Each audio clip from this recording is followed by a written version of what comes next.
এরা সব সন্ত্রাস বিরোধী। কেননা আমার নবী সাল্লাল্লাহু আলাইহি ওয়াসাল্লামের উপরে রাত তারা দেখিয়েছিল, যারা কিনা নিজে মায়ের সঙ্গে নোংরা কাজ করেছে।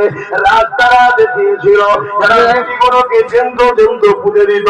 রাত তারা দেখিয়েছিল, যারা পরের নারীকে নিজের পরের কন্যাকে নিজের ভোগের পাত্রী বানিয়েছিল।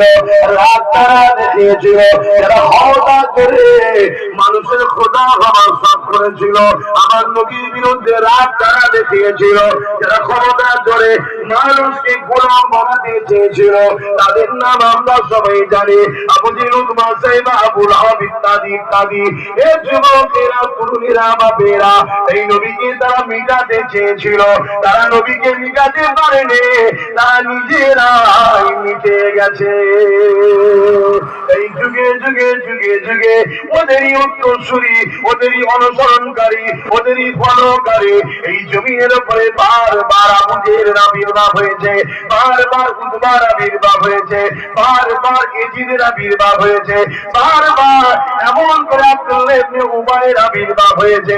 এরা যুগে যুগে যুগে নবীকে তো আর পাইনে, এই নবীর দিনকে মিটাবার জন্য সংগ্রাম করে, নবীর দিনকে মিটাবার জন্য চেষ্টা করে। কিন্তু মনে রাখবে, যতবার এরা মাথা তুলেছে, আমার আল্লাহ ইমানদারের দ্বারা এদেরকে মিটিয়ে দিয়েছে। আমার নবীকেও মিটাতে পারেনি, আমার নবীর দিনও মেটেনে মিটবে না। আরো জোরে বলুন সুবহান। সামনে গিয়ে দাঁড়াচ্ছে, দেখ বস।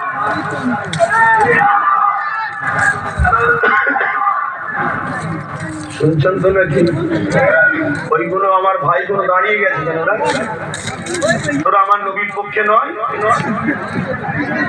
দাঁড়িয়ে গেছিস জায়গা নেই, ঘরের উপরে বস, ধুলোতে বস, আল্লাহকে দেখা যে তোমার হাবিবের কথা শুনবো বলে আমরা কাদা দেখিনি, খড় দেখিনি, ধুলো দেখিনি, বসে গেছি। হ্যালো, এটাই তো আমাদের স্থান, কি গো দিদি, এটাই তো আমাদের মান। আমরা আল্লাহ রসুলের জন্য তুফান দেখি না, ঝড় দেখি না, কাদা দেখি না, জালিমের রক্ত চক্ষু দেখি না, কোন পাওয়ার কোন জায়গা দেখি না। আমাদের যেখানে আল্লাহ রসুলের ব্যাপার আছে, জানটাও যদি লাগে সেটাও দিয়ে দিই, তবেই তো তুমি ইমানদার। জোরে বলুন সুবহানাল্লাহ, আরো জোরে বলুন সুবহানাল্লাহ। আল্লাহ কিসের ইমানদার? দাড়ি রাখার ইমানদার, টুপি পরা ইমানদার, রোজা রাখা ইমানদার। ইমানদারটা কি? এ বিষয়ে ছোট্ট একটা কথা বলি, শোনো। ওয়াজটা সবাই শুনেছেন, কিন্তু একটু গভীরে ঢুকাচ্ছি আপনাদেরকে। আবু জেহেল, এখানে অনেক উলামা ভাইরা আছে, সব জানে। আবু জেহেল একদিন একটা পাথর নিয়ে আমার নবীর কাছে এসে বলছে, মুহাম্মদ বলো তোমার হাতের মুঠোয় কি আছে? শুনছেন?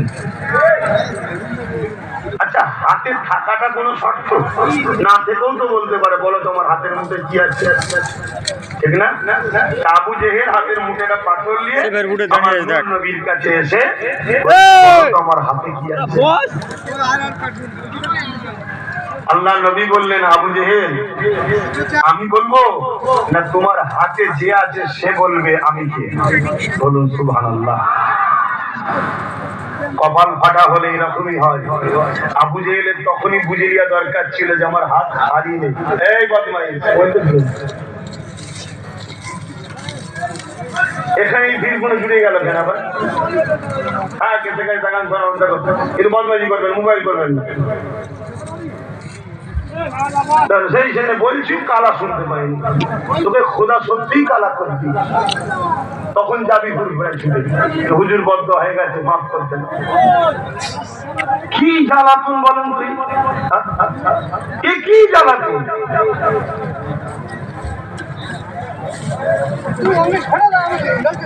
এদের ভয়ও লাগে রে।